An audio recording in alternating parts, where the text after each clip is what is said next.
Book and a Bev.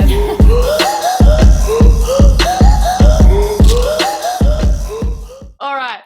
The podcast arrives without warning. Well, that's not factually correct, but we're trying to create an atmosphere. So here we are. Hello, everyone. Welcome. Welcome back to another episode of A Book and a Bev. We're your co-hosts this week. We've got Ellie, Georgia, and Bryony. Claire is studying like a fucking champ. I can't say that, no. What book was that from? No. Sit up. God, everything's haunting us. Oh, no. Took her like a champ. Took her like a champ. Now my head's gone back to Winnie the Pooh. On this week's episode, we are covering the majestic novel, which is Night Circus by Erin Morgenstern. It's love and mystery and sacrifice all wrapped up under the big top, and we go on the road for a magical competition where the competitors are even unaware of how the game will finish. I love this book. It was a listener recommendation, so thank you guys for getting us to read this. What are we drinking? Well, because your girl is time poor, white wine, because it's what I had in my fridge. But there's white in the circus. There is white in the circus. That is very true. We've pretty much all got the... Yeah, we actually... No, this is intentional. It is intentional. Yeah. Okay, redact that. I am the white from the book. And I am the black from the book. I've got a black gin. And I am the red. It looks kind of black here, but it is Cab Sav. It's red. Look, Yum. I know I've just then picked up my glass of black gin and it looks more red than George's drink, but I had to mix my black gin with a juice. I'm doing a weird gin and juice moment. Oh. But hang on. I love how it's V8 juice. Oh, is it V8 like, juice? I love that you know. I was going to say, what type of juice produces that colour? It's really yummy. Yeah, look at us. We intentionally did that. We all coordinated our drinks. Yes. What did we think of the book, guys? Okay, so it was slow, okay? It was very slow for me. Like, the first 100 pages, I was considering it, just, like, putting it down and never opening it back up again. I was Snapchatting Bryony, like, I am distressed. What is going on? I'm not When gonna does it get better? Yeah, I was like, it needs to get better. And then Bryony kind of explained to me, you know, all these little bits and pieces, and I was ready to go back on the journey. It's fine. We got there. It wasn't giving me pinpoint directions on who was speaking, why they were speaking, and I just really wanted to hear more about the competition rather than whatever the fuck else was going on. Like, I didn't care about anything else. There was this clock man that kept popping up and I was like, fuck off. Fuck off with your fucking clock. Like, I just didn't care. But when I tell you that by the end of this fucking book, it was a 5-star read. I rated it 5 stars. Like, I literally... Once I realized and once Bryony explained to me, like, each person had, like, an individual role, and then I started to learn, like, why each of them were important, and I started to decipher exactly, like, what Erin was putting down. I was taken on journeys, and every step of the way, like, it all just linked together, and I just loved it. Like, I loved it, and this book just generally makes me very happy. Like, I was in a bit of a reading slump for a while there. Like, I was struggling a bit, and like I feel like this has just given me like a second wind. It has resurrected me like Jesus Christ. JC, an early mention for JC. He's getting in early this week. Well, this book was a pleasant surprise. It, like you, it took me a little bit to get into, and I didn't Snapchat you guys, but it was amazing. I absolutely adored it. Although the thing that hooked me in, like the moment I was like, okay, I can read this and keep getting into it now, was the clock. You know how you were like, the clock man? No, the description of that fucking clock. I was like, this is the most amazing, enchanting, magical thing I've ever heard about in my life, and I must see this clock. I'm pretty sure I was literally like, Clockman, no. skim, bye. The clock just did things. It made me feel things. I loved the clock.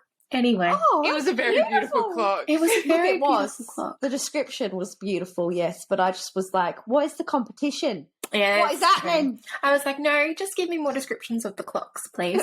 At least, like, in fact, just make it a book about the clock. Just that. Just the clock. Oh my God, and it can be haunted.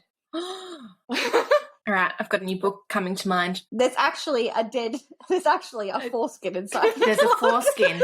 That's where the cuckoo comes out. Foreskin. Just a foreskin. Like something from Stranger Things, just going.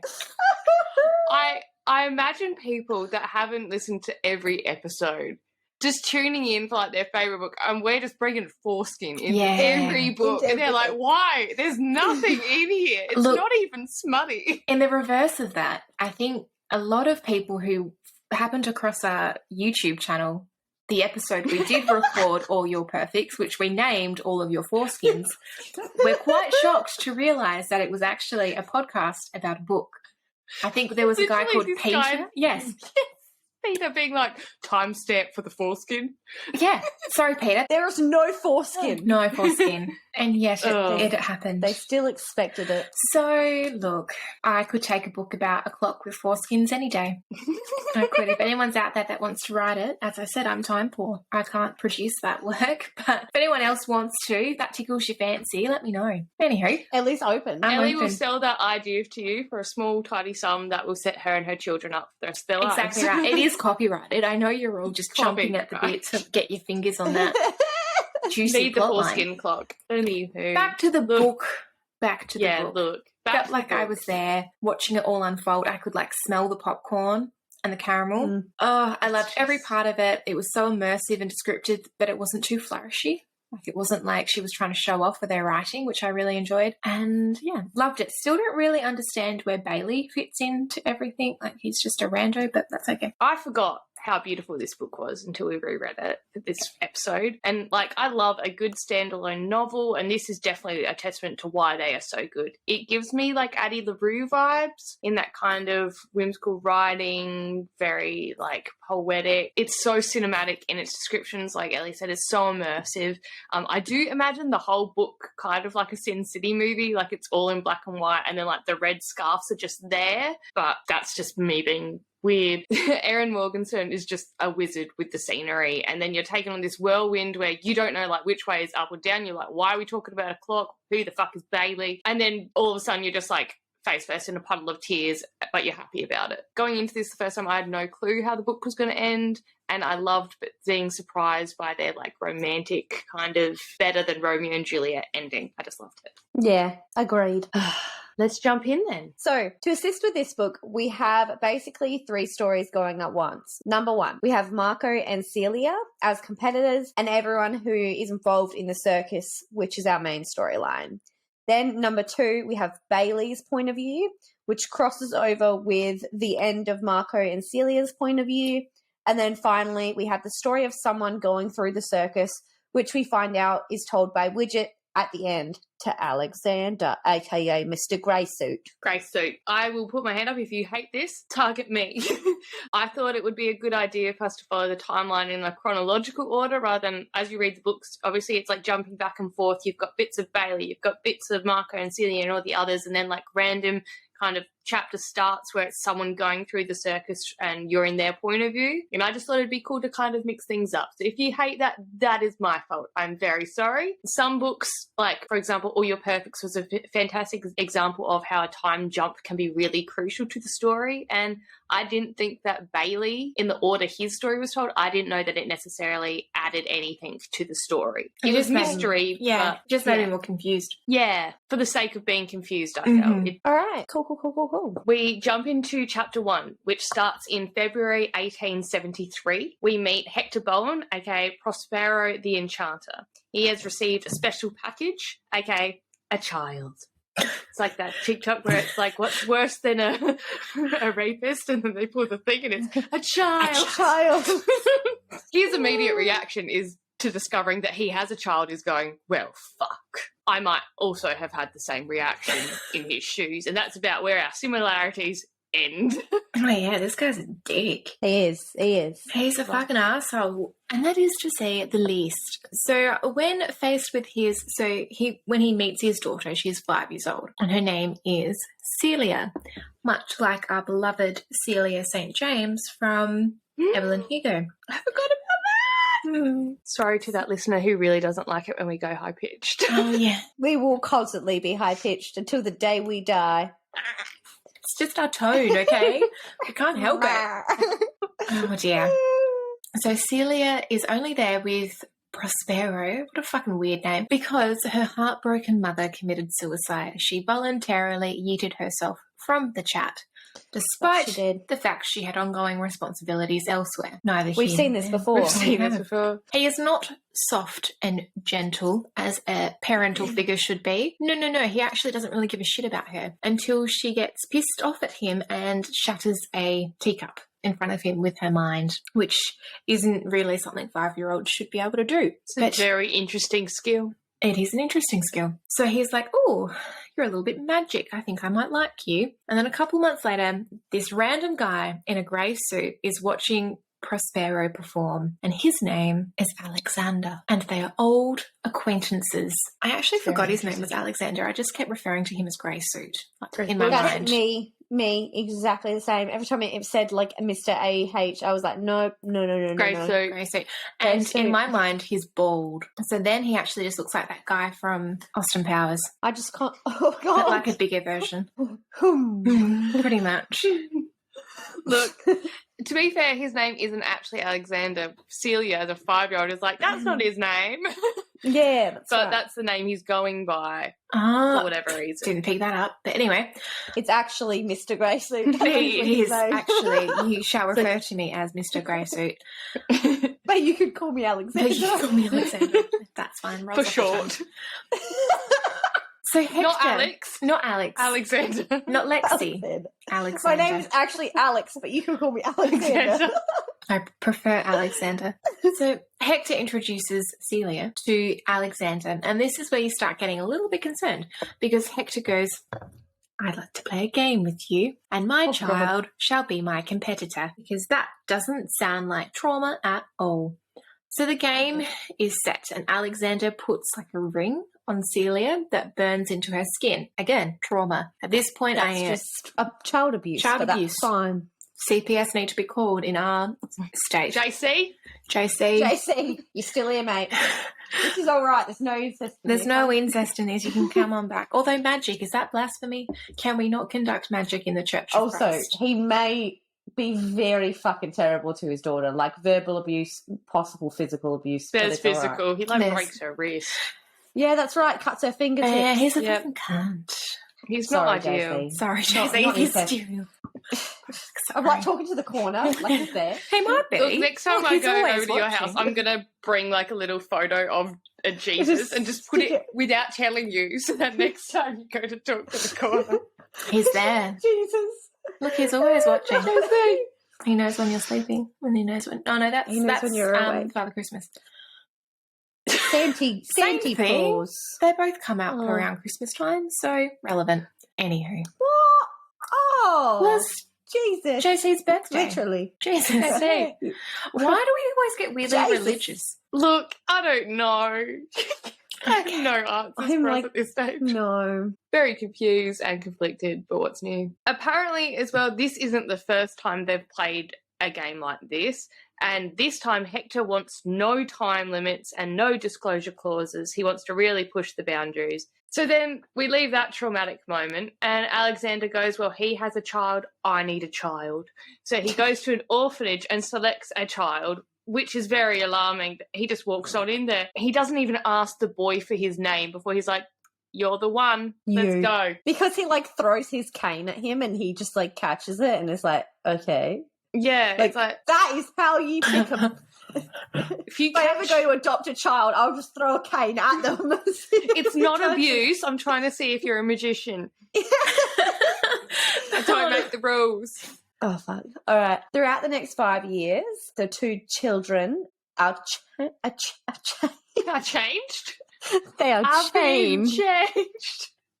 They're in They are chains. chained to the bed. Oh God, Because- it's not that kind of book, guys. Not, no, we're they're not finally chained. safe. It's not the kind of. No, they are trained for the challenge, for the competition. But we find out little bits and pieces. So basically, Celia grows up mostly in New York and in theatres. Eventually, her father just leaves her places, but she has to use her magic for everything. She's not allowed to even tie her shoes without magic. And then we find out the boy, who we still don't know who his name is, grows up in London reading and writing and learning about the history and mythology, all about like magic and all that It's very like a practical versus theory.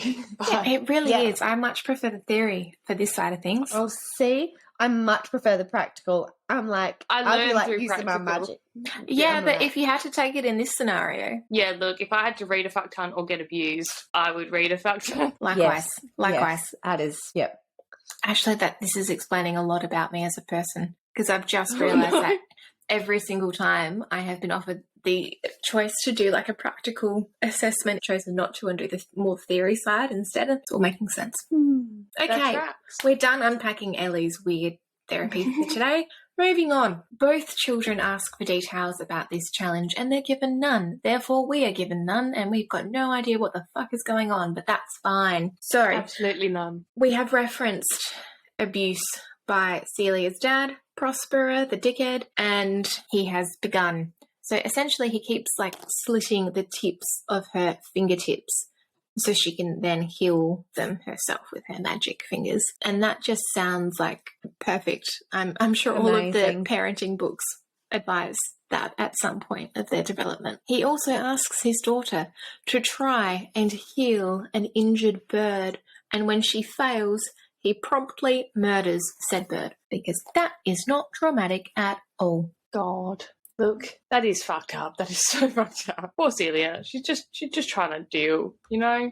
Yeah, and it's a little bit, you know, I mean, fuck the bird, but like, Why the bird? We don't condone animal cruelty, but we do struggle with birds. They do scare me. we do. We struggle. all struggle with birds. We at this all podcast. struggle with birds. Anyway, so the boy is about to turn 19 when Alexander gives him his own townhouse and basically says that he's supposed to just continue studying and prepare by himself. That's it. And we then also discover that the boy has an affinity for drawing magical trees in each of his notebooks. Specific. So that's cool. You do you, boo. Yeah, that's cool. Can't say that I've ever been much of a tree lover, but that's fine. Each to their own. So one day, a girl accidentally picks up his notebook because he's at this coffee shop and he's wandering around and he leaves his notebook, his special notebook that has all his magical trees and all of his little weird symbols and Situations. stuffs in it. Yeah. And her name is Isabel, and she's basically figures out this is not your usual notebook because she's like, there's a lot of trees in here. This is not your average doodle. No. And we discover at this moment that the boy has named himself, and his name is Marco because Polo was not available.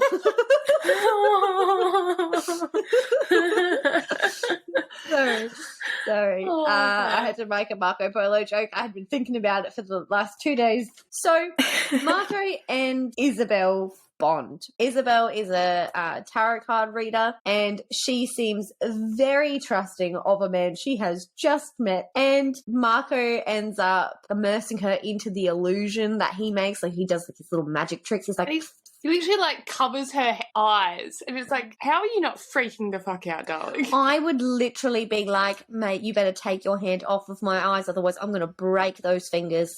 I'm going to snap them right off. Crack-a-lack. Bite them like carrots.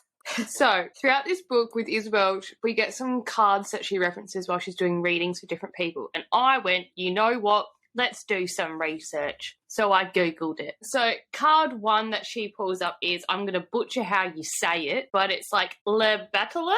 Yeah, it will do. Look, Yeah. aka the Magician, which is the card that springs to mind when Isabel and Marco are first interacting. And apparently it is often a good omen, and it's a card of initiation. It's also a card of communication and mastering the circumstances that present themselves, which I thought was very fitting given that it's the first card we get at the beginning of the book, and you know, Marco's trying to find his feet in this challenge. I thought it was very good. Yes. Yep. The second card we get is La Papessa, which is the High Priestess, which is the card that she draws for when she's reading for Celia. This card suggests that it's time to reflect and trust your inner instincts to guide you through things, and things around you are not what they appear right now, which also makes sense because she reads it just before Celia figures out that Marco is the competitor. Yes. And then card 3 is the Cavalier de Epes, aka the Knight of Swords, which is the card that Isabel draws for Bailey. And the Knight of Swords is ready to go beyond thoughts and is often thought to be trying to make a jump into the unknown. He's also thought of as a solution to a problem or the end of a conflict. So it all works. It fits in a nice little box, and that was very satisfying for me. Have you guys ever had your cards read? No. I really want I feel to. weird. I believe in mojo, so I get a little bit weird about whether or not I should dabble in that. I worked with a girl once who did one online. Oh. Apparently, I don't know how that would work. So I kind of feel like if you're doing it properly, you need to like be able to see the person face to face. Yeah. But yeah, she said it was really accurate. And I'm like, but how accurate? Because I'm fairly sure anyone could sort of be like, I sense a big change coming. Well, that's what happened when me and my mum went to like medium. This is when I literally just put down our deposit for the house. And she was like, I see lots of travel in your future. And I was like, you're a fucking liar. You are wrong. I was like, I just bought a fucking house. Like, that is not happening. Incorrect. Yeah. No, I'm really interested in all that stuff. I'd love to do it one day. But I'm scared that they're going to be like, you're going to die. Now. Oh, see, I would love that. I would love that. I would love if they told me when I was going to die. I don't want to know that shit. I would just be like, oh, well, fuck it up. Again, I'm not afraid of death. Death could take me right now. And I'd be like, I'm not afraid of that. I don't want to. I'd like to be. I'm afraid of it. Anyways. Anywho, moving right along. We're now in Celia's point of view, and she is trying to rebel against her dickhead of a father, and he's basically hiring her out as a medium, and she does not like that. So, unfortunately, the abuse continues, and her father, he ends up breaking her wrist, and then continues to force her to, heal it, which that sounds delightful. And tells her to stop crying as well. Yeah. That's always worked. Yeah, I'm going to break your wrist, but don't cry about it. Okay?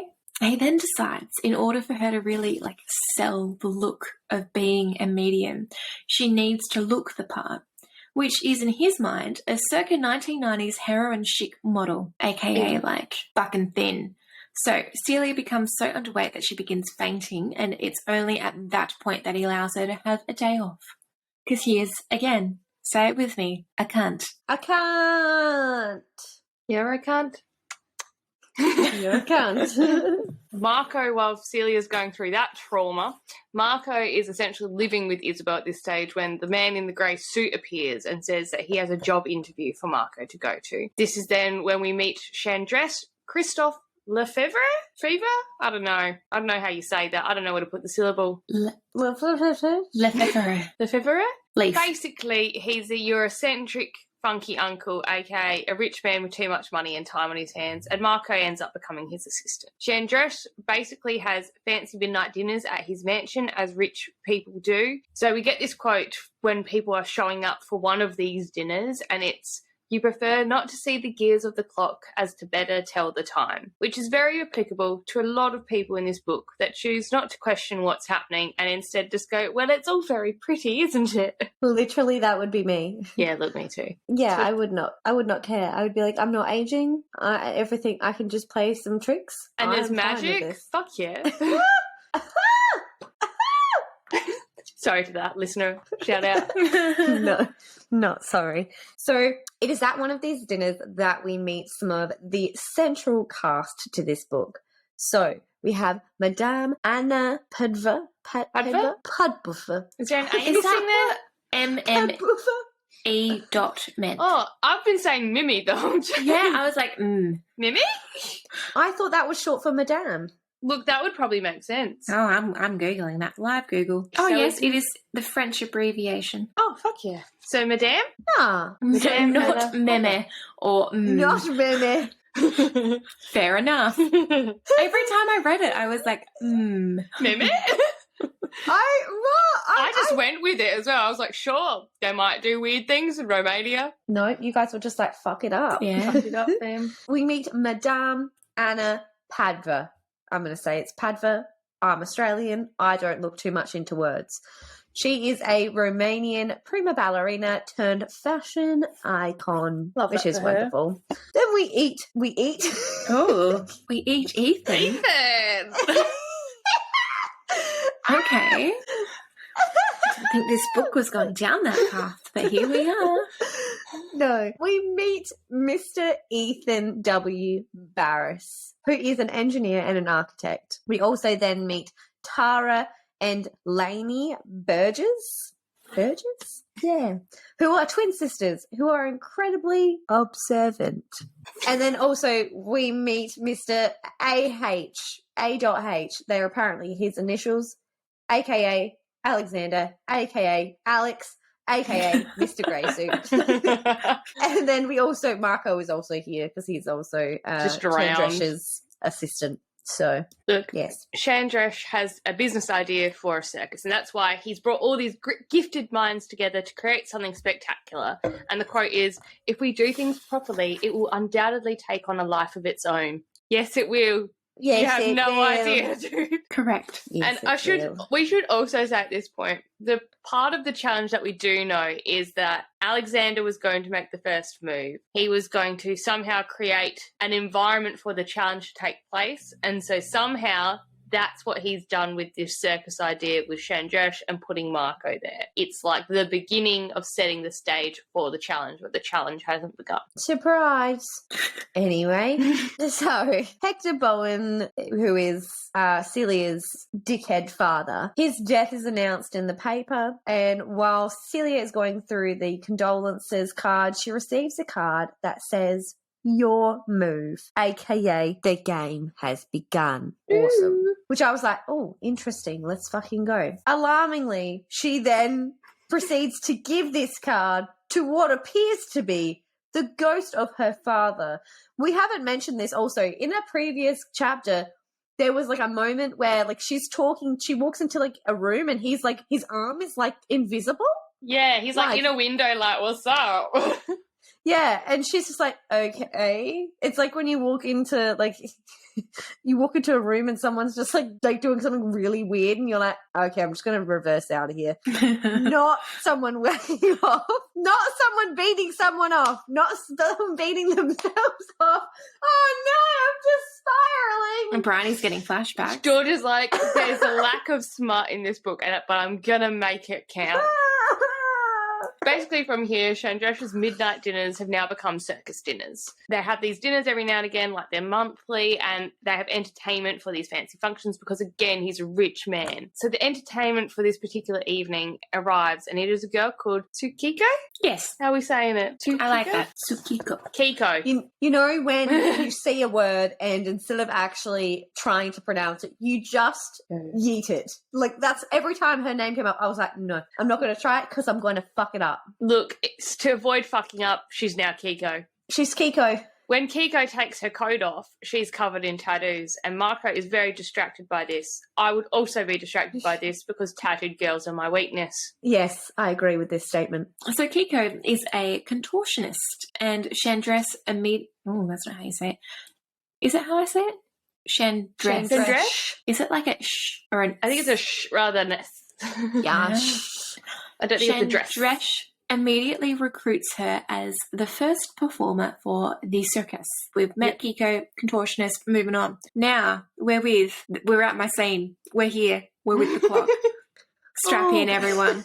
Let's go. So, we're introduced to Herr Frederick Thiessen. Is that how we're going to do it? It is now. He is a clockmaker, not to be confused with a cock maker, because my child doesn't pronounce the L in clock. So we have cock. Oh, God. That would be terrible. That would be terrible. He is a clockmaker and is meeting with Mr. Barris. Remember Ethan, who we wanted to eat. So Sorry. Eatable Ethan. Edible Ethan. So Thiessen ends up creating what is described as a dreamlike clock that will train. It's actually quite funny if you change it to cock. A dreamlike cock. Dreamlike cock. Oh, beautiful. If only.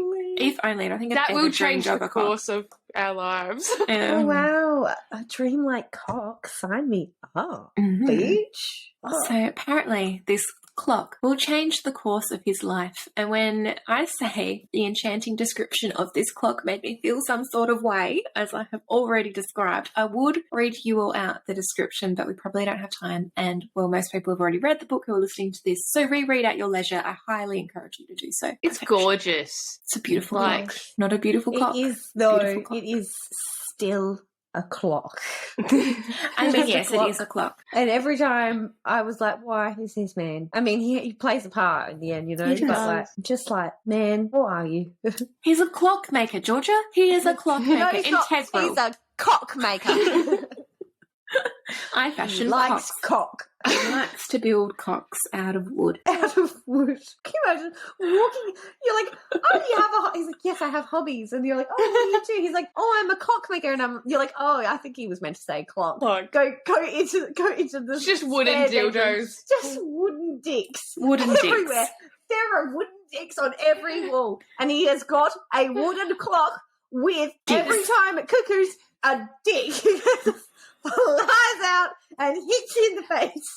Similar to the foreskin, but now it's just giant cock. Oh, God. And there's Oh, my God. flames. Oh, dear It's God. brilliant. I love that. Oh, Look. I'm sorry. From here, we're in the next chapter. Time has moved. And Chandresh and Madam Madame. are auditioning illusionists for the circus. And Celia is among those people that are auditioning. But at first, because of the patriarchy, people believe she's an assistant. And she is not. Marco calls her number and then immediately donates his heart to Celia because she is just so beautiful that he forgets himself. I wish Yes. I could have that effect on people. Yeah. That would not happen. They would be like, oh, who the fuck are you? Why are you staring at me? I'm waiting for my beauty to overwhelm you. Yeah. I'm just giving you time to I'm react. giving you time to be overwhelmed by my Take it all beauty. in. Oh, God. So then Celia begins to audition for Chandresh, who is immediately doubtful of her abilities because she is a woman and she has sleeves. Yes. Male logic. Right there. Male logic. And Celia's like, well, if sleeves are the problem, then watch this. Banishes the sleeves by taking off her jacket. It's not actually that much of a flourish. She doesn't just rip the sleeves off of her dress, although that would have been Yeah, very she's just dramatic. kind of like, well, okay, fine. Jacket off, gloves off. And then she's like, watch me now, sir. Bitch. So yes, they're quizzing her about her capacity, and she tells them that her father was Prospero, the enchanter. Why did you turn into Dracula? Wow. That kind of Because put Italian. I don't know. He gets you with the blah, blah, blah. Jeez. No, I can't help myself with my accents. I have to go somewhere. It was just Dracula? It was Dracula. So Marco drops his pen when he finds this out because he is so shooketh that Dracula has come. I thought you said he dropped his pants, and I Me was too. like, that's not in the book. Me too. Again, that did not happen. He dropped his pen, but also dropped his pants, basically. He's like, 'cause he's Celia. fools. This thing is yours. I present myself. I present my wooden cock. Made by a German man. Called Frederick. Please stroke it. Frederick. Frederick. Why have we just come up with the porn version of this book? Spread a dick. We've read too much smart. What's happened to us? I'm sorry, Erin. I'm fairly sure this is not the way you interpreted, like you wanted your book She's to like, be. oh, look, a interpreted. lovely podcast talking about this. It should be fantastic. Wooden cocks. Wooden cocks. But yes, so Marco drops his pen, not his pants, but basically because he is shooketh to the core. And of course, her father is what makes Chandresh really give her a chance because, again, men. So she's basically told that they want someone to perform in a crowd, and Celia goes, say fucking less. She proceeds to just yeet her jacket into the crowd, and the jacket transforms into, you guessed it, a bird. In fact, it's a raven. And then she's like, hey Marco, I know you just dropped your pants for me, and this might be off topic, but can you please give me your pad of paper? Do you have a sanitary pad on your person? May I borrow one? The Libra pad man. I Do you have a sanitary pad? I'm sorry. I've got a heavy flow and it's just too much. Gates of Hell Day. You know how it is. You know how it Gates is. of Hell Day. Jesus Christ. So, yes, she then transforms Marco's notepad into a white dove. Marco is very distressed by this, even when she returns the notebook back to him in its original condition. Well, He's like, that is my Libra pad. Please give it back. How am I supposed to use this now that it's turned into a dove? That seems incredibly unhygienic. They're basically discussing how to costume her for the circus. There's like a particular theme, and like she showed up in green, but like, you know, they're talking about what they can do, and she's like, I am the most versatile. Watch me work.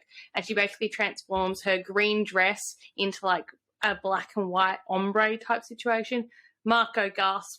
I'm gasping. Marco continues to be distressed. I just love how distressed he is. He's very stressed out.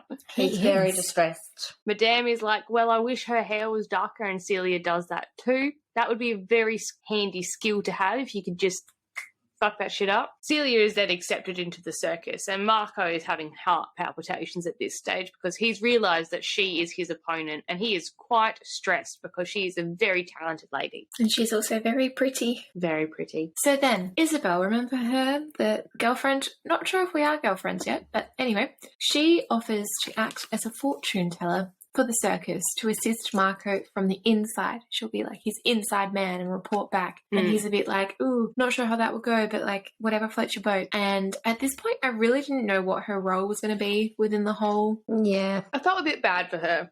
I did. Yeah. Because it really didn't seem like it was some great love story. Mm-mm. It was just kind of like convenient to people that knew there was something going on. She definitely reads more into it and wants there to be something, and she just thinks if she waits, he'll turn around and be like, oh, there you are. I've been waiting. Like, I love you. I've loved you this whole time. Yeah. We've all been that girl. Yes. It's very, very painful to... Can't say I've moved in with someone.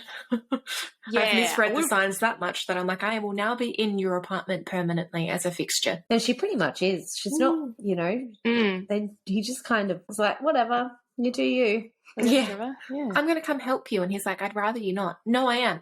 Okay, then. Okay, you do that. That is your decision. So, the circus opens for the first time, and it is an astounding success. A bonfire is lit with 12 arrows, and each arrow makes, like, the fire turn a different color before, like, finally being a white flame in the end. And this is actually Marco's doing. He is, like... Yeah. The one doing all that. Marco is Shane Drescher's assistant, so he's not going to be travelling with the circus. But if the circus is the challenge, he's had to figure out how to still be involved. Yeah. Took me a long time to work out he wasn't with the circus.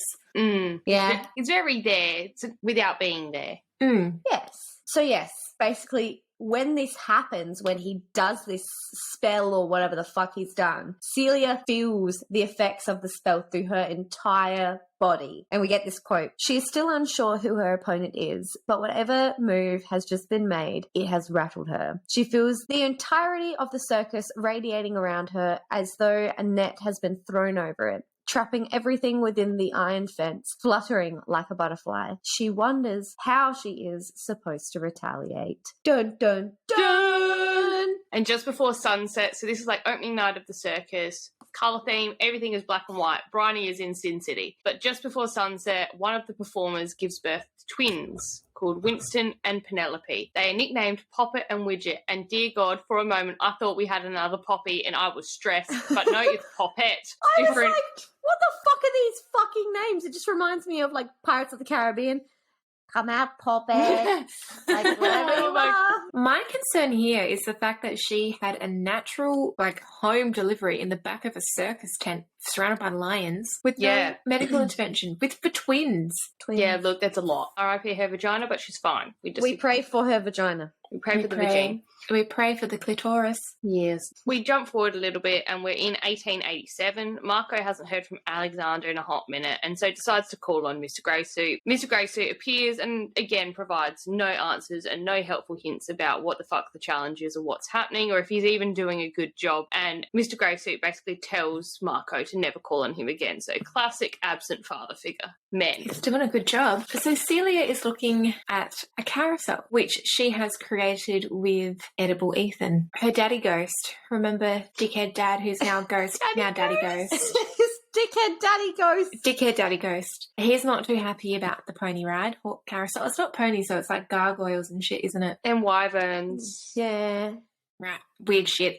Anywho, so we discover the way that Marco and Celia have been competing is by adding new additions to the circus. So the circus is like an immersive experience. You don't just go and sit down and it all happens in like the big... In front of you, like on one stage. There's tents. No. Everything's in black and white. It sounds like the Fringe. Yeah. Yeah. It's like the Garden of Unearthly Delights. It just fucks up the grass and then leaves. That's exactly right. Probably less weed though. And also, just in case we haven't clarified, the aesthetics for the circus is all black and white. So the ground is painted in black and white.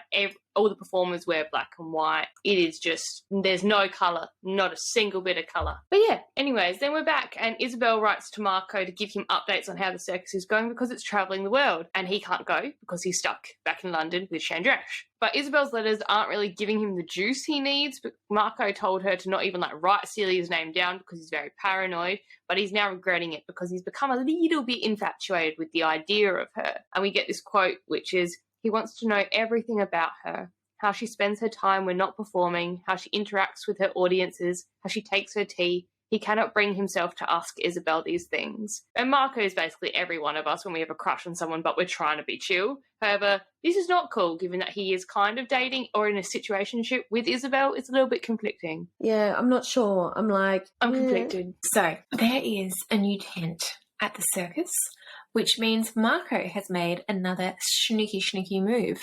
So Celia goes to see what he's created, which is an ice garden, and is blown away by the complexity and beauty of it. And I just wonder about the logistics. So when the circus leaves, is the ground all muddy and damaged from the melted ice? How does it stay ice? Is he just constantly... It's magic.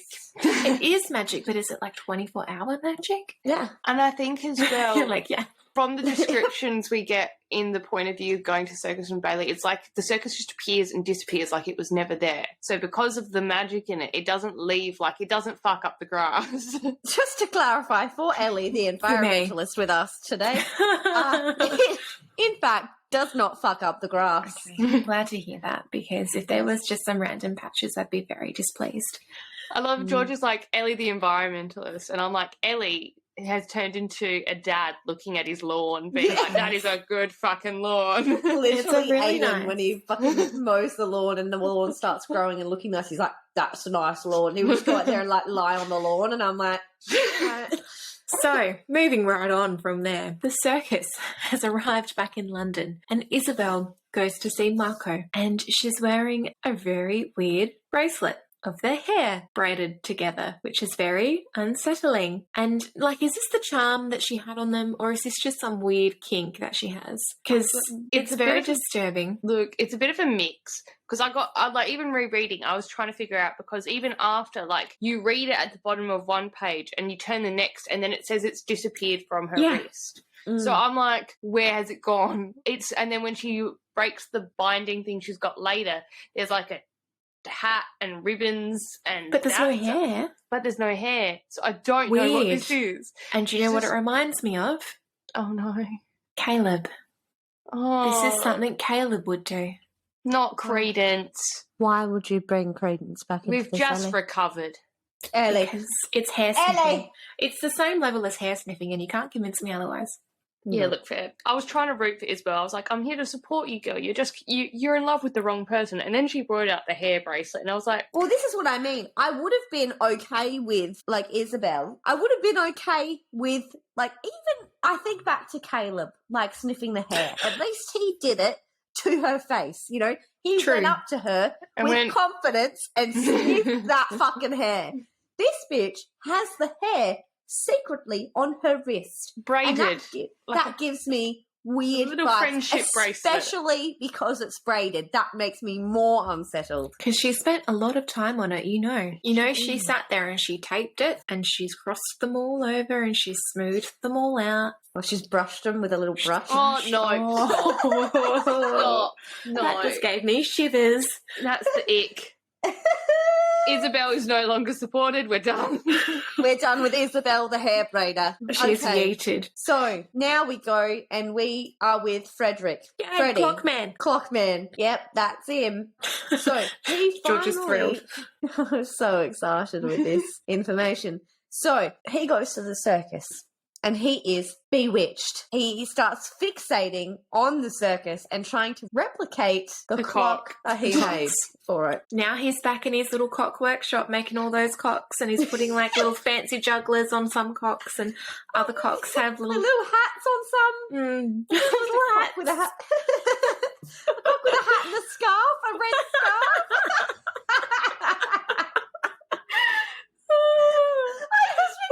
Like a standing dildo made out of wood with a red scarf wrapped around and a little foreskin. hat. Oh. A bowler hat. Beautiful. Beautiful. Yes. How did we get here? I don't know. Look, we flash forward from the cocks with hats, and it's November 1890. The twins are now 4, and they're hanging out with Celia because they get babysat by all the people in the circus. And we get this really fucking creepy shit moment where Poppet randomly goes, I don't want the nice lady to die. Celia is also appropriately shocked. I would be like, the fuck? You demon child! We basically discover that Poppet and Widget have gifts. They're different. They're built differently. Widget can see the past and Poppet can see the future somewhat. She struggles to read it, but yeah. Celia is also realizing that the bonfire in the circus that has never gone out since it was first lit on opening night, and at the same moment that it was initially lit, she felt that whole magic wave thing and the twins were born. So something's going on, and everyone within the circus has been touched by the challenge and the circus. Things are kicking on in a different and unusual way. We then flash forward another year. Marco visits the circus and goes to see Isabel. Marco's a bit frustrated that Celia has created some new tents and Isabel didn't tell him. He describes it as the way he knows that it's something she's done is it's like knowing that a storm is coming, that shift in the air around it. And I fucking love it when people that love each other or attention, it's like a storm. I love that analogy. I froth over that. But Marco explains that the game is more like scales with one side trying to outweigh the other rather than like chess. And Isabel makes a very good point that wouldn't that just lead to the scales breaking eventually? Why, yes, Isabel, it would. Why, yes. Yes, it would. Yes, you correct little hair twirling Correct freak. little Isabel the hair hair braider. So Marco ends up leaving Isabel. He's like, look, this has been great, but you're weird. And he decides to go and watch Celia's show instead. He's basically adamant that Celia is not going to recognize him either. As he's leaving, so he is exiting the chat, Isabel whispers, I miss you. But he doesn't hear it. Sorry, I'm just picturing that in my head. He's just like, yeah, see you later, you weird freak. Yes. It's like Eunice from She's the Man being like, Oh, it Hi. is. Yes. I'm yes. going to be the best lab partner. Yes. I miss you, darling. I miss you. Oh, God. I love Eunice. So he doesn't hear this. He just either doesn't hear it or does not want to hear it. And proceeds. Acts like he hasn't heard. They're like, walk fucking quicker. What the fuck? It's like, oh my God, the wind is really loud today. Yeah. Yeah. Oh, sorry, I'm going through a tunnel. It's like, what did you say? Oh, bye. Sorry, the reception's really bad. Yeah, that's it. So Isabel is very much unsettled by this.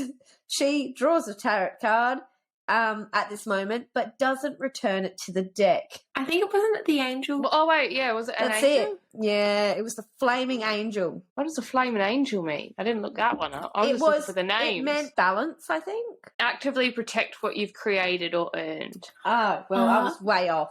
Well, that makes so sense. she's it makes sense. So she's drawn that and she's trying to hold on to Protect Marco, him. but no, that boy is following his peen elsewhere. His wooden cock has decided to go on a different journey. So the circus is now travelling, and Kiko convinces Celia to come to a late night social engagement with her. And it's one of Chandresh's midnight dinners, which actually I would really enjoy going to. I would so like you to don't go. get your food served until midnight, and you get like multiple courses of amazing food and just all the alcohol you can drink. My type of night. I'm into it. I would Literally. sleep the whole day and function. So she attends, she has a grand old time, and then she wanders off into his library and starts having a chat to, remember, dickhead daddy ghost.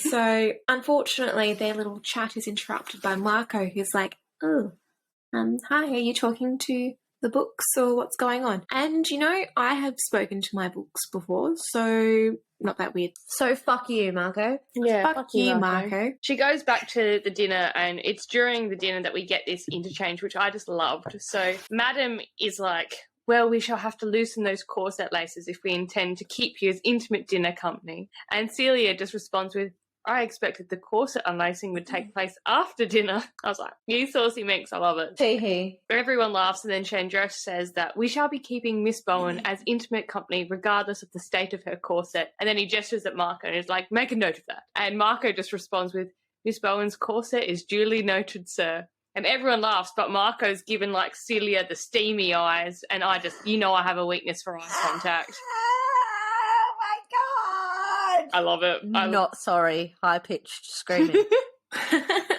My favourite character, he's back, our cockmaker Thiessen. He receives a card from Chandresh telling him where the circus will be next. And he attends, and he says, it feels like returning home after an extended absence. Anywho, Freddy Boy starts writing articles about the circus and essentially becomes the figurehead and unofficial leader of the circus fan club. They call themselves Revers.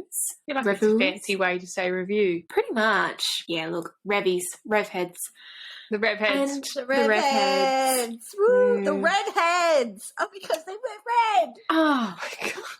Look at us go. So they wear black and white with a splash of red. Oh, iconic. So the description of their little club reminds me a lot of the book talk community. A lot of people read books, enjoy them, and that's that really. But then there's people like us who get so immersed with the story and characters that they can't step away from it, and they go on to consume and create any and all forms of content, Including a share it, podcast. and just, including this podcast, discuss it with others, and I love it. Because there's like some people who just go to the circus and they're like, oh, that was a cool circus, and then there's others who are like in the circus. Yeah. That's us. The book It's cock. us. The book We- cock. The Hey, book We not are up. the bookcocks. We are the book cocks. Oh my god. So Thiessen then writes to other fans of the circus and begins replying to someone called Miss Bowen, aka Celia! Celia. Celia. You silly sausage. You're a silly sausage, Celia. I don't know why that just got me. You got me too. I'm glad. You're silly sausage, Celia. Celia.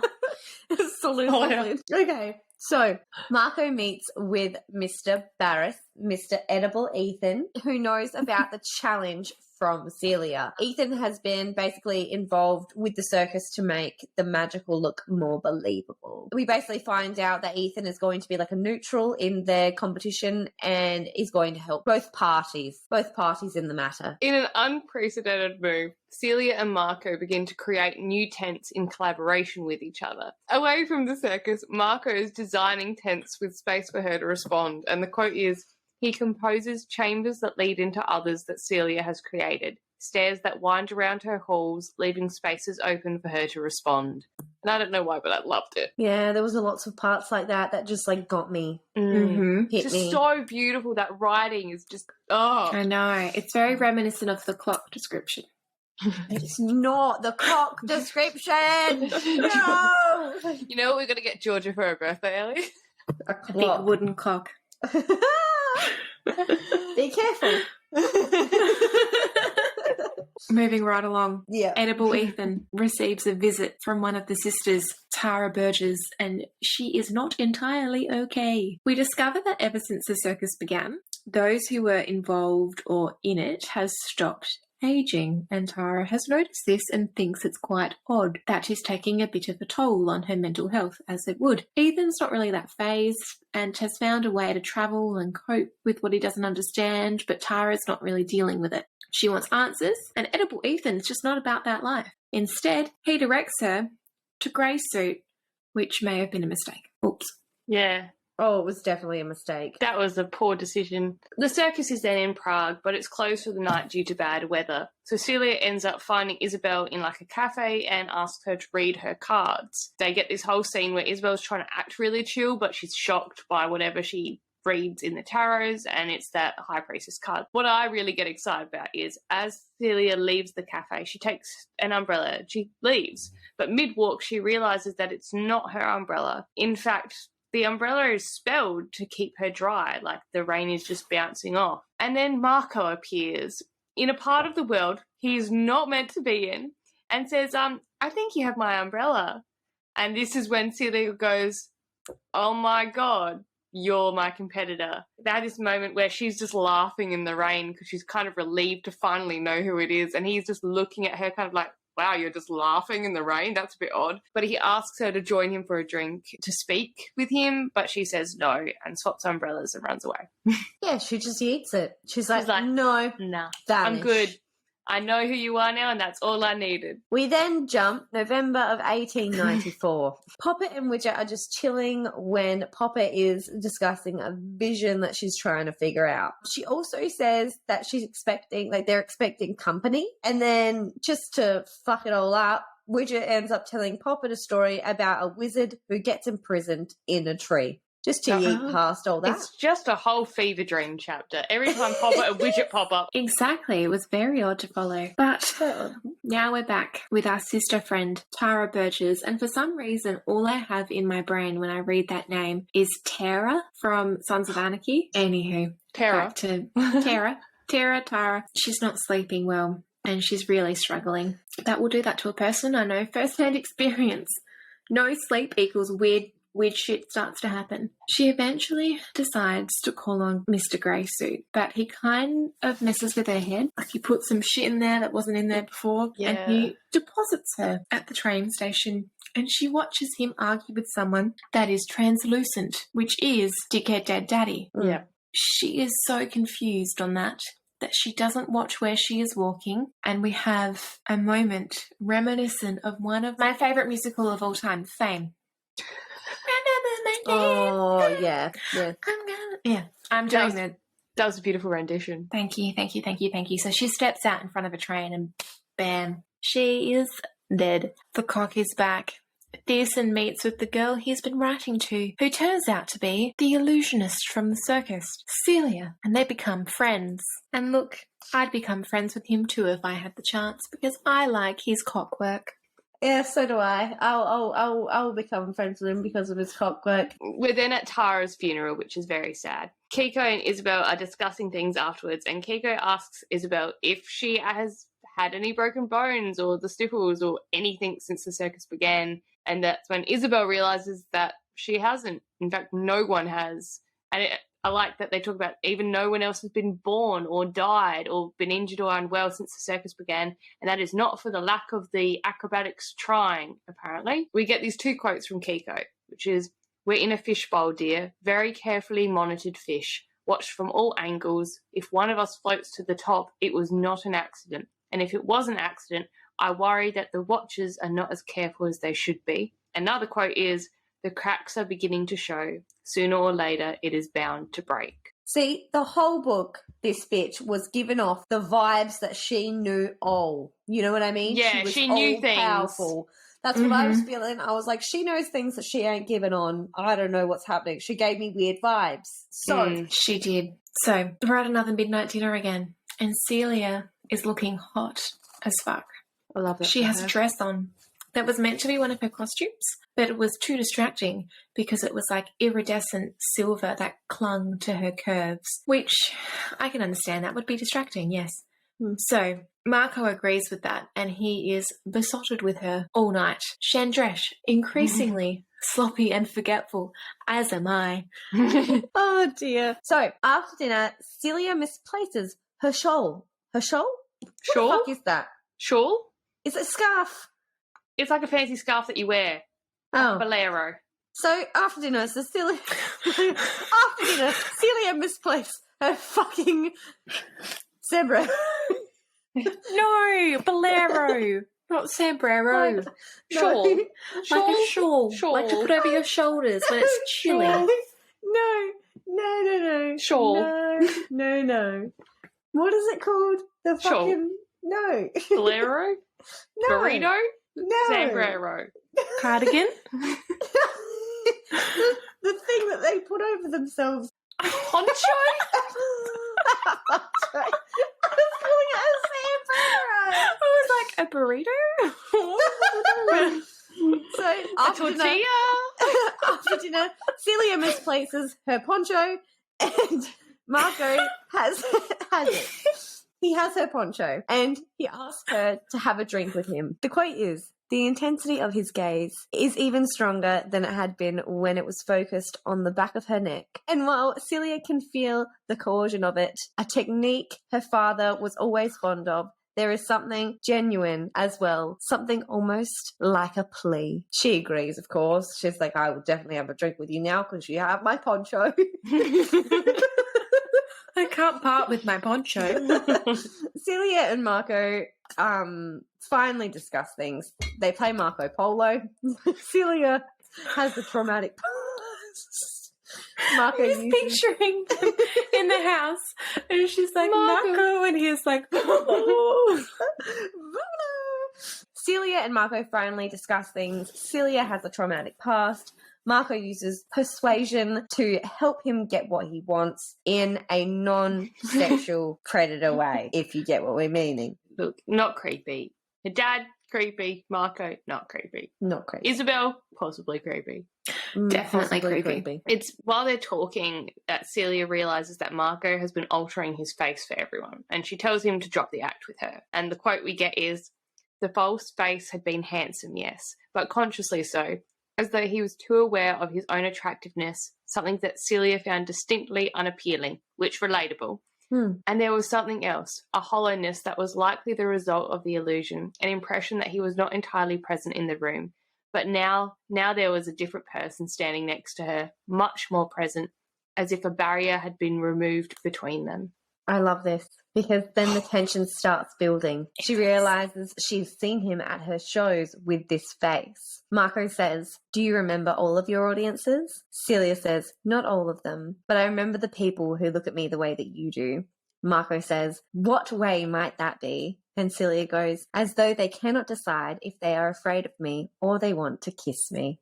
Oh, it's so good. I love every moment of this. But doesn't he say after that, I'm not afraid of you? He does. He does. And it's like, does that mean he wants to kiss her? Yes, it does. Do they want to make out? They do. She wants to play Marco Polo in the ponchos.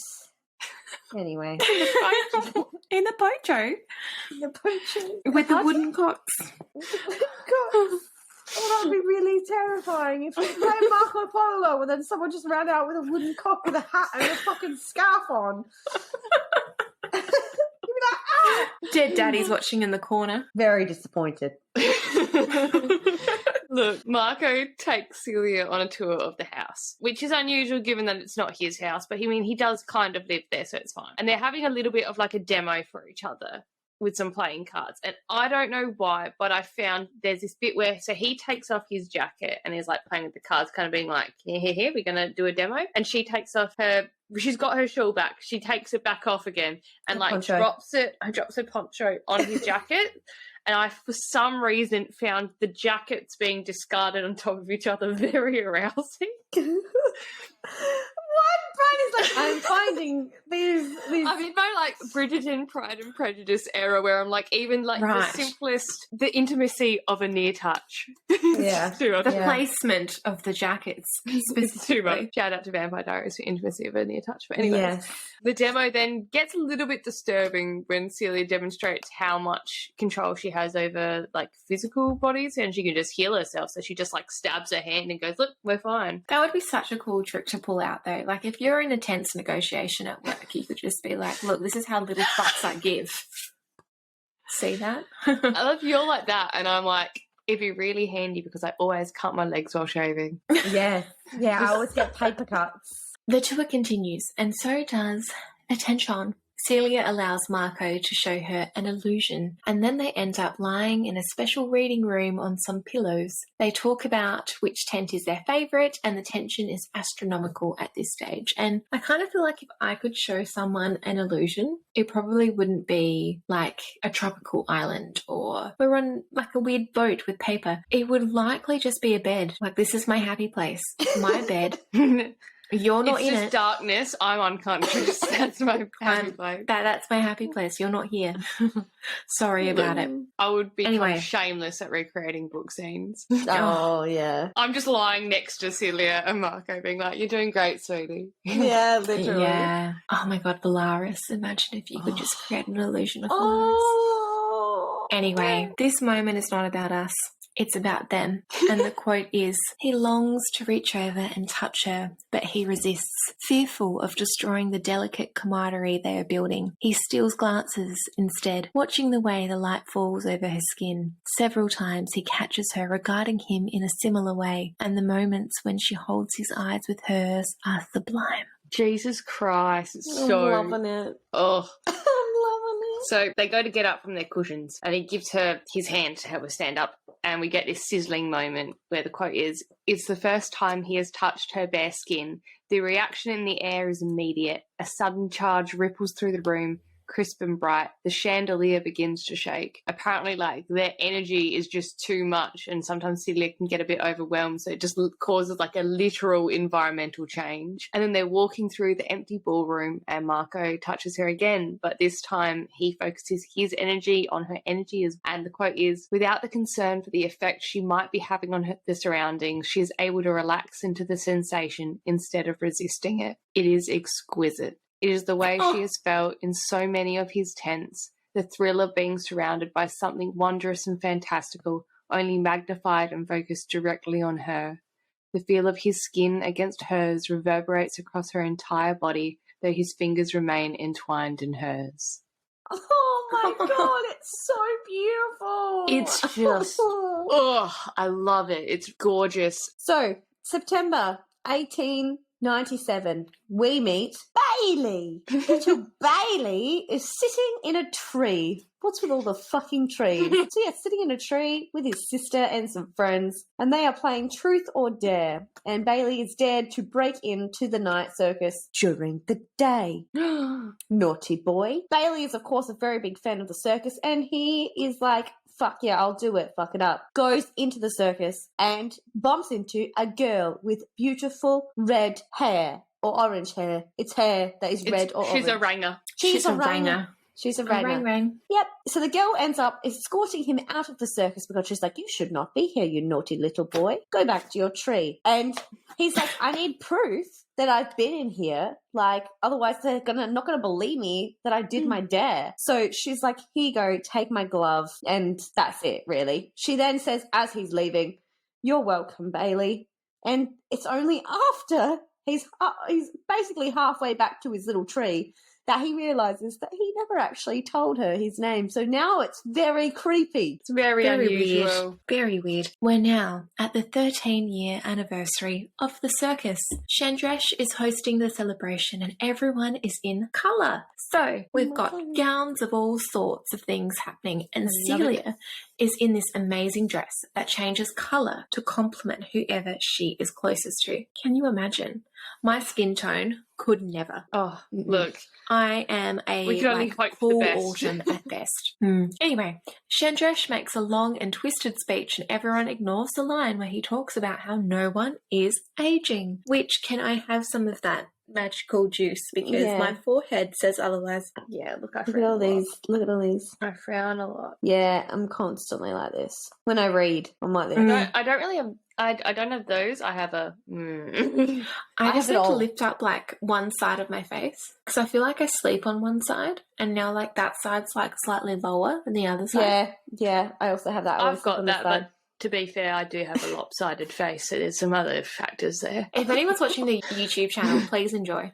Yeah. We're just giving Just ourselves facelift. Okay, from here, Isabel, unfortunately but reasonably, gives up on trying to get Marco's attention. Look, it's probably a good idea at this stage because Marco's attention, when he isn't working, is focused entirely on Celia. Yes, which basically we're all in the same position as Marco at the moment because Yeah. eyes on Celia. That she's beautiful. She's a beautiful chicken.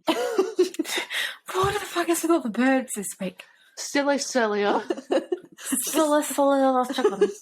Just silly Celia. So Marco pulls Celia into an alcove and they're getting a little bit steamy when Alexander appears to break up the moment. Alexander basically attempts to, he's like, stop. Basically, Alexander is like, stop getting so close to Celia. It's too late. But it's fucking too late. Marco is head over heels and he's like, I love her with my wooden cock. And My wooden cock is hard for her. my wooden cock Okay. is obsessed with that bitch. Mr. Graysuit basically responds with, I'm sorry to hear that. It will make the challenge a great deal more difficult for you. Red flag. I was Red literally flag. like, from that moment, I was like, dude, I know what is coming now. Yep. So, Yep. Marco, he's very, very, very pissed off and he is very rebelling. He's rebelling. He's like, fuck you all. He's like, fuck you, Dad. Fuck you, Dad. You're literally not my real dad because you adopted me. Stop trying to hold me back. Stop trying to put me in a box. You threw a cane at me one time. That doesn't mean you get to control me. Exactly. So, And then you just bound me into a magical competition with a weird ring that burned on my finger. That's fine. that's fine. So, Marco ends up being like, I have done nothing for you. Everything I have done, every change I have made to that circus, every impossible feat and astounding sight I have done for her. And that's awesome. Thanks, Marco. That's beautiful.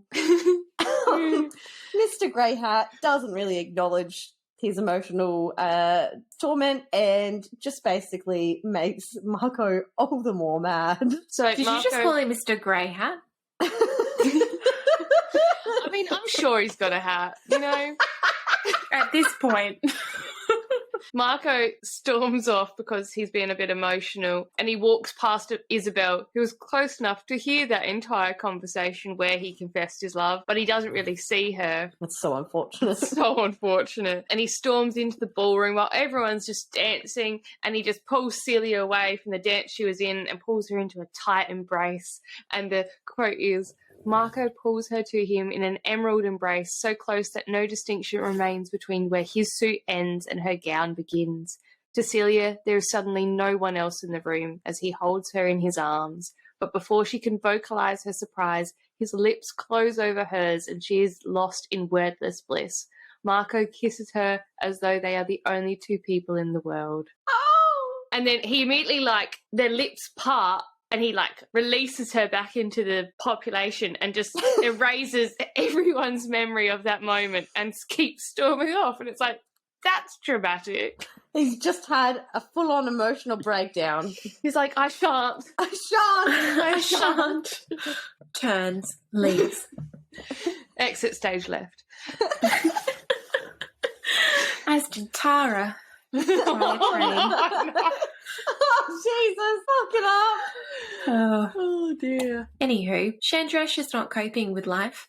He is now an alcoholic with memory problems, and aren't we all, Chandrash? He can't focus on any of his new projects and things are bothering him. So he takes it upon himself to raid Marco's office and he discovers notebooks that he has.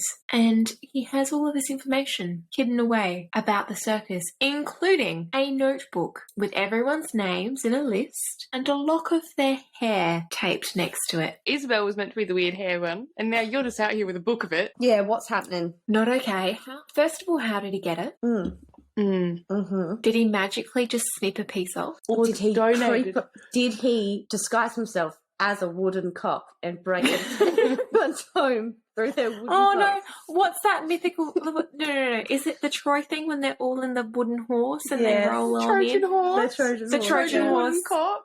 The Trojan wooden cock. It's like the condom ad, but they're all in a wooden cock, and then they all exit through the tip.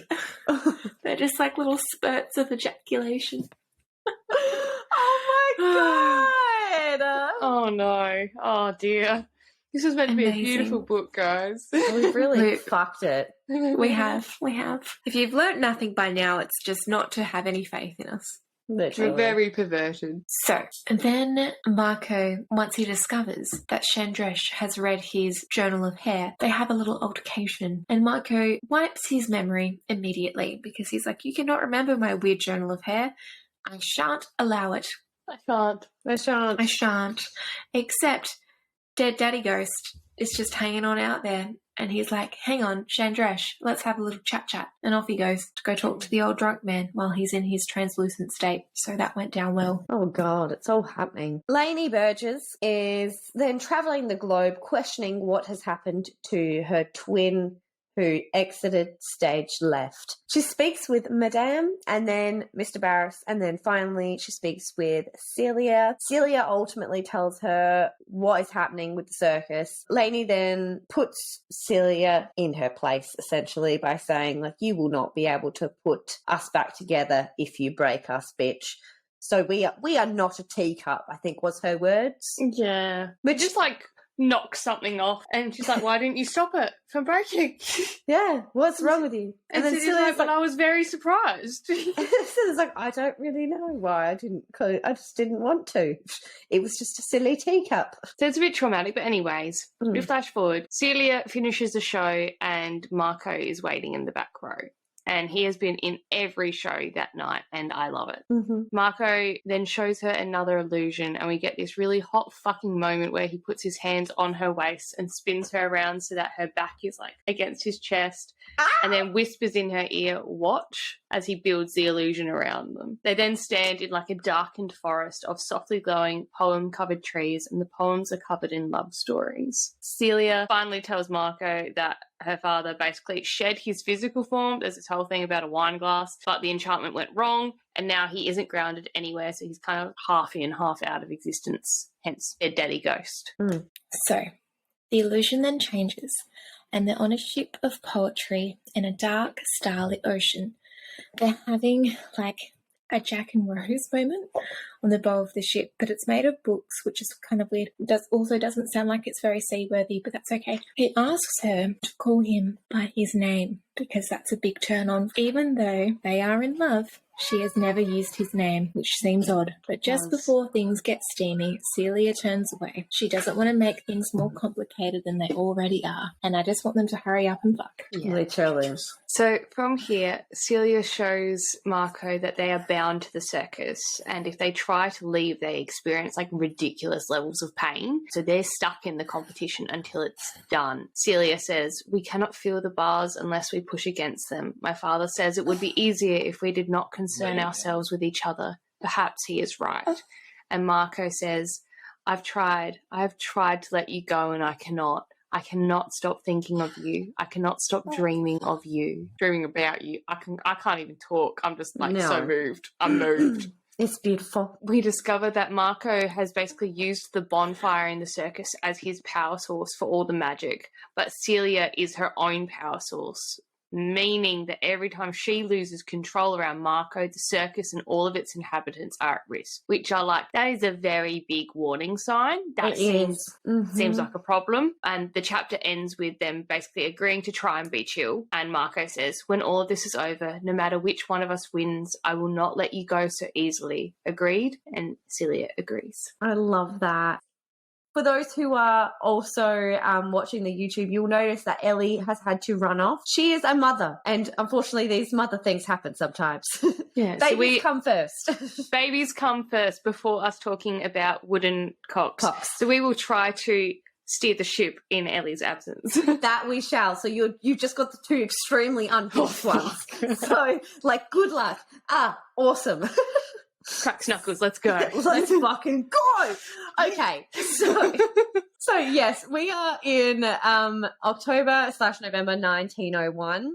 Celia has gone to visit Mr. Greysuit, Mr. Grey Hat, Alexander, Alex. We don't fucking know. We don't care. Yeah. They basically have a conversation, and we don't know what the fuck they talk about. We have no idea. So it's great. It's awesome. We'll just yeet past that. Yep. Next minute, it's All Hallows Eve, and Marco decides to finally tell Isabel that he loves Celia. Which, great. Thank you so much for doing this, Marco. To be fair, she has already heard this conversation. So she has. She's already aware. She is. But he hasn't actually physically told her to her face. So this is just really just rubbing salt in that wound. It's very unfortunate. Yes. So Isabel feels like she should have known, but she was hoping that it wasn't true. So then we get this weird moment where he leaves. Isabel has this weird, like, box thing under her, like, fortune teller desk that has, like, a hat on it, some weird ribbons. Something's braided. It's all very weird. And it's basically something to help the circus. And she decides that in her post-breakup absolute fuck it all moment, she's gonna just fuck it up. And she does. She just breaks that shit. So that's awesome. So we get this next bit, and I'm very sorry, but the joke starts with a German clockmaker, Chandresh and Alexander walk into a circus. Chandresh has been coached by dead daddy ghost to try and kill Grey Hat. But unfortunately, it does not go to plan, and Chandresh ends up throwing a knife and killing German Clockman instead. Which Ellie would be extremely disappointed about if she were here. Moment of silence for the German Clockman on Ellie's behalf. Silence for the German Cockman. Basically, Alexander and Hector bicker. Alexander thinks that German Clockman's death will end up breaking Celia, and that Hector's interference in the challenge will basically backfire. Celia then shows up to Marco's flat covered in blood, and she tried to revive German Clockman, but it didn't work. Celia says, "I'm tired of holding things together that cannot be held, trying to control what cannot be controlled. I'm tired of denying myself what I want for fear of breaking things I cannot fix. They will break no matter what we do." Wow. Foreshadowing things. So then they get down and dirty. And this might be one of my favourite sex scenes without being super grossly descriptive. Just get ready for this. So, trapped in silence, Marco traces apologies and adorations across Celia's body with his tongue, mutely expressing all the things he cannot speak aloud. He finds other ways to tell her, his fingers leaving faint trails of ink in their wake. He savours every sound he elicits from her. The entire room trembles as they come together, and though there are great many fragile objects contained within it, nothing breaks. And I just love that sex scene. That is my favourite sex scene without beautiful. Being grossly descriptive. You know what I mean? Yeah. It's beautifully descriptive. Yeah, it is just epic love, majestic, everything. Amazing. I loved it. So we go from there, and as Marco is asleep in the post-coitus glow, Celia disappears and decides, you know what? Fuck it up. I'm going to steal his shit, and steals Marco's notebook that she once turned into a dove that was once a Libra. That now has the hair. Which now the has hair notebook. Interesting. So we find out that she is going to study his journals and try to create a self-sustaining system for the circus so that it basically takes some of the pressure off her. As she's leaving, Dead Daddy Ghost calls her a deceitful little slut. That's I'm a pretty problem. sure she's not. But Yeah, look, fairly sure she's not. They're having this fight. Dead Daddy Ghost finally gives Celia some crucial information that the only way the game ends is when only one player is left standing, which we were picking up the vibes, but I was still like, oh, no. And then also, he's like a cereal over here giving us all the tea, that also Kiko was the winner of the last competition and was Alexander's student. So, sorry, it just registered. Eventually, oh my God, how dare you bring up that trauma. I was okay, and now I am not. Celia basically decides to take this up with Kiko. So ends up going to the circus, and Kiko ends up giving Celia an ultimatum. She says that she has some time to try and learn how to untangle herself from the circus, but otherwise Kiko will take Marco out, because if you're doing the cost, Celia's literally like fueling it. Marco's got a bonfire. We can replace the bonfire. Yes, we can. Marco visits Celia at her show. He has created a tent called the Pool of Tears so that she could grieve for our old cock friend and feel comforted by the cocks when Marco wasn't there to comfort her. No, not for the cocks, so that when Marco wasn't there, she would feel comforted. Because when Marco is there is a cock there, but there is a cock. Not. Yes, exactly. It all makes sense. It's a full circle, guys. Come on. So Celia is drawing the line between her and Marco, and he doesn't understand why. She basically explains the cost of winning the game, and Marco realizes that she is trying to take herself off the board, basically. We then have this moment where they recreate the moments when they fell in love. It's very, very bittersweet. Celia basically tells Marco in this moment not to come back. And then Marco goes, I'm going to need to confirm this information with my daddy, and goes to visit Mr. Grey Hat, Alexander, Mr. Grey Suit. Daddy Grey Hat. Daddy Grey Hat. And they confirm the cost of winning is living without the love of your life. Which is not ideal. No. Then we flash forward. It's the next month, and we're in Bailey's point of view. His sister is an asshole now, and his parents want him to take over the farm or go to Harvard, which seems like a very drastic, different life choice, farm or Harvard, but here we are. And he doesn't know what he wants to do with his life. But we get this quote, which is, he reads histories and mythologies and fairy tales, wondering why it seems that only girls are ever swept away from their mundane lives on farms by knights or princes or wolves. It strikes him as unfair to not have the same fanciful opportunity himself. Yeah. That's the patriarchy. That is the patriarchy's fault. But then the circus appears and his life has some direction again. Bailey spends the entire day before the circus basically like excited and anxiously waiting for the night to come so that he can go to the circus. He ends up going to see the illusionists show. Okay, Celia, and afterwards he then sees a slowly moving statue that is in memoriam of someone, but we don't know who. My thoughts are that it's Tara. These things really creeped Ellie out from her notes. She was having a very distinct childhood memory. So we're apparently meant to, everyone to set the scene, we're meant to picture 8-year-old Ellie running, screaming down Rundle Mall. So Ellie. Take that as you will. We are unsure. We will need further clarification. We will need further clarification from Ellie. So we're flashing forward into Bailey's point of view again, and he visits Isabel and has his fortune read. Isabel tells Bailey that he is part of a chain of events, though he may not see how his actions affect the outcome. Interesting. Then she says that Bailey is looking for Poppet and directs him to where he can find her. Bailey meets with Poppet and Widget. They go adventuring. Poppet appears at Bailey's farm like the next day or something. It's during the day though, and he's like, what the hell? You're alive during the day? That's how strange. And she basically asks him to join the circus. She's like, come on. Let's go. Let's come. Join the circus. Run away with the circus.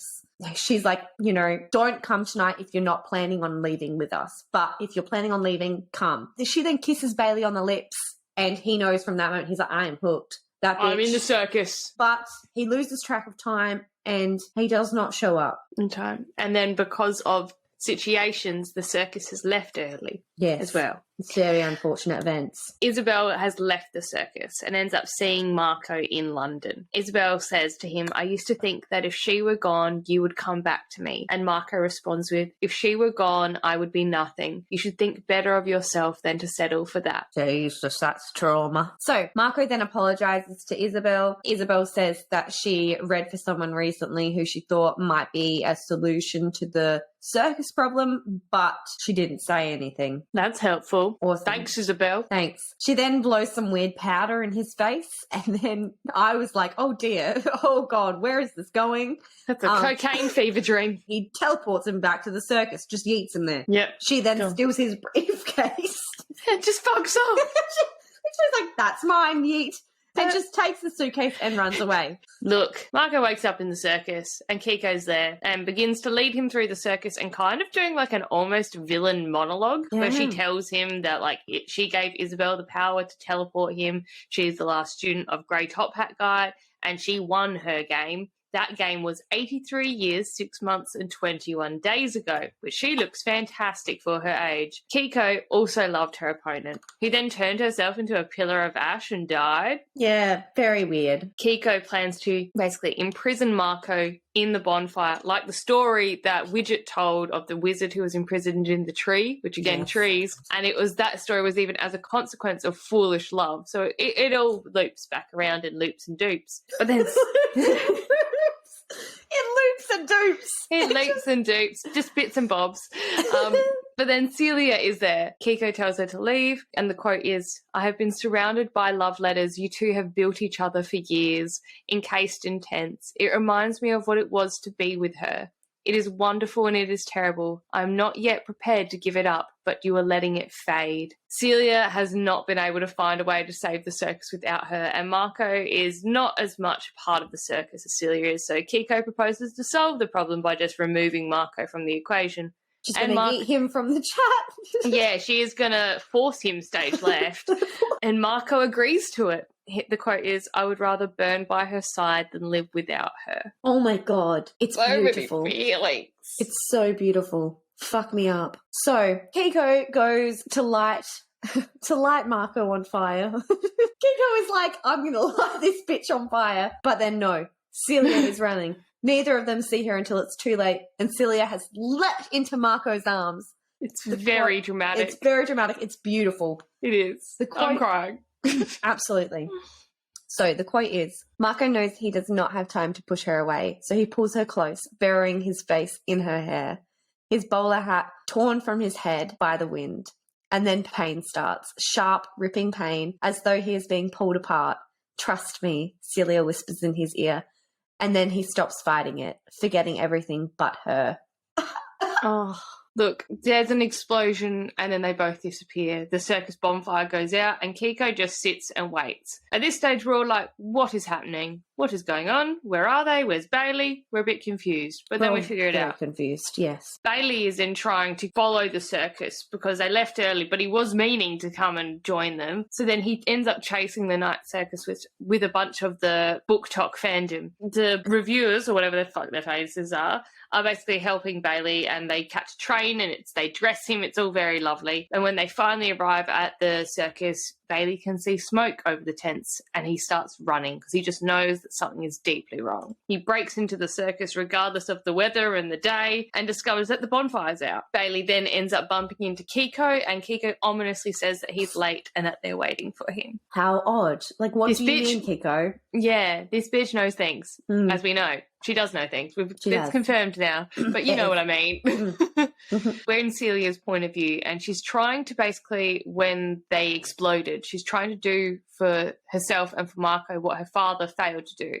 And I mean, that's a touch complex, but she's given it a red hot crack. So she's trying to latch them onto the circus as their focal point. And she ends up being able to like kind of travel and teleport across the circus in the blink of an eye, but she can't find Marco. And they eventually do reunite in the ice garden, and they declare their love for each other to each other. They are like substantial. They're in color and the world is transparent. But like people in the world, they're transparent, they're the ghosts. But they are essentially stuck in the circus in this form, and the circus is crumbling because, you know, they were both the thing holding it together. Yes. And they're both ghosts now. Celia's holding basically the end at bay, and they're trying to find someone to basically carry on the circus's magic, and they need to find someone fast. Enter Bailey. Bailey, this is what you're useful for. This is why we had all your POVs. Yes. Awesome. So, Kiko has taken Bailey to meet with Marco. Marco walks Bailey through the circus, and everyone in the circus is frozen. It's a whole thing. Time has stopped. This is fine. Marco then takes Bailey to meet with Celia at the wishing tree. Celia and Marco ask Bailey to take over the circus. They explain the cost, the weight, the responsibility. Bailey then agrees because he loves the circus, and he loves this beautiful red-headed, beautiful woman. Called Poppet. Lady. Girl. Poppet. Female. So Marco then binds him with a ring. Bailey is then running around with a shopping list.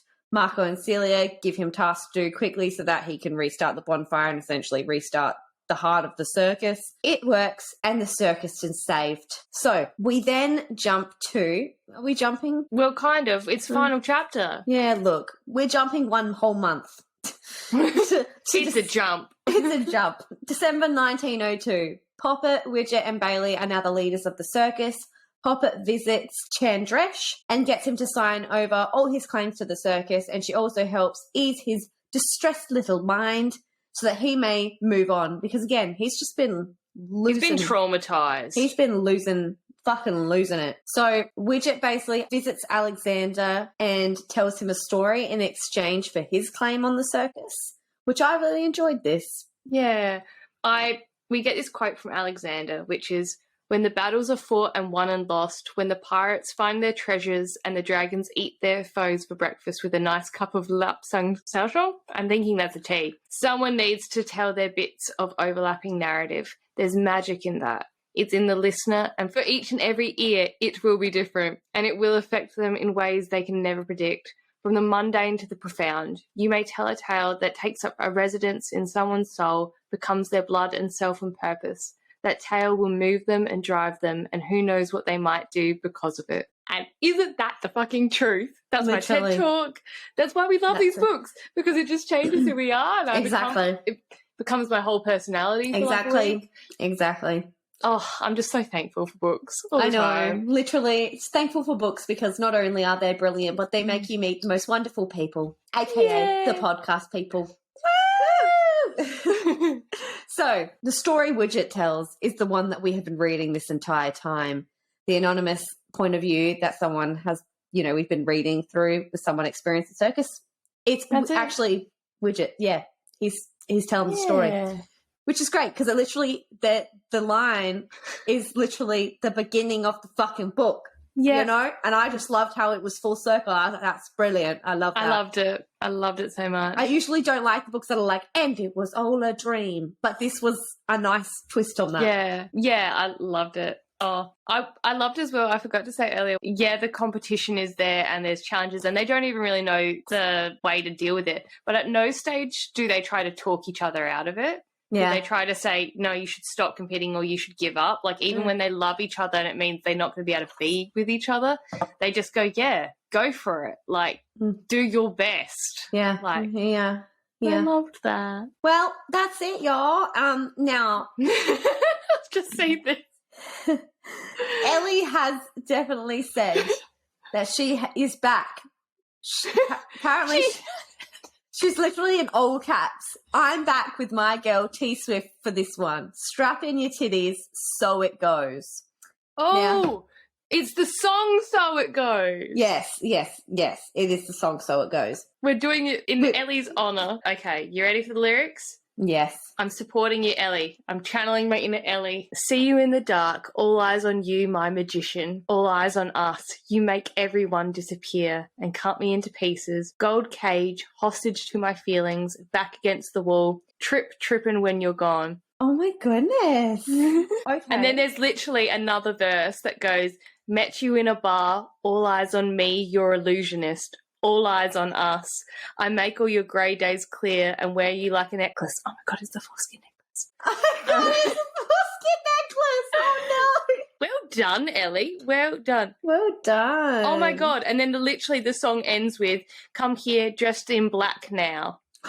Oh, fuck it up. Ellie. Fuck it up. Ellie. Ellie. You're not even here and you've nailed it. In terms of fan art, there is not as much as I would like, but I found some. I did the work. So we've got Yvonne Gilbert, who is actually doing an illustrated version of the book. So it's kind of like pen artwork. Dominique Wesson, one of our favourites, has done a Celia and Marco. And on that note, Morgana Zero Anagram has also done a Marco and Celia. Oh my gosh, it's beautiful. We've got Abigail _Larson, who has done one of Celia, which I adore. It's very like dark and moody. Oh, yeah. And then one of my favourites, Rosie Thorns 88, has done a couple like a bunch of black, white, and red, adorable kind of cartoon-esque artwork. Oh my gosh, I love them. She does like the paper cutouts for one of the book boxes. Her work is just glorious. I love it. Oh, I'm so happy we read this. Yeah, definitely one of my favorites. So, bitches, get ready. We are reading one of Georgia's Smart Busters next week, and it is Theirs for the Night by Katie Robert. If you haven't read this book, it's 60 pages. Just fucking read it. Do it. It's currently free on Kindle. It is, and Bryony very much enjoyed it. So, I did. Strap in your titties. And there's no incest. It's safe. There's no incest. We can promise you that right now. There is no incest. We cannot promise that there might not be any mentions, some random mentions of incest throughout the episode, because we just are doing that these days. We're traumatized.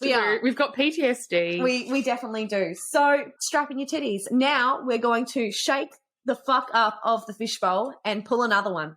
All right. Okay. Oh, it's a Georgia. Oh, dear God. Oh, What Lies Beyond the Veil? Oh, my God. That's great. So, yes, we've got Theirs for the Night next week, and then we've got What Lies Beyond the Veil by Harper L. Wood.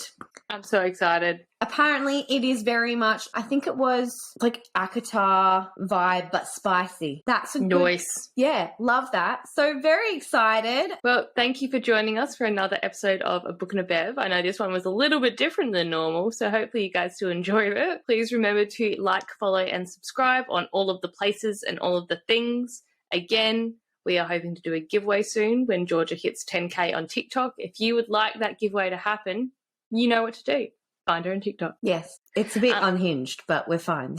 Look, if you listen to this podcast, you'll love it because it's unhinged. Exactly. Also, we may or may not be doing a bit of a gap for a dry July, but don't worry, we have content ready for you during that time, so you will not even miss us. It'll be fine. Thumbs up. But otherwise, we look forward to seeing you next week. Bye. Bye.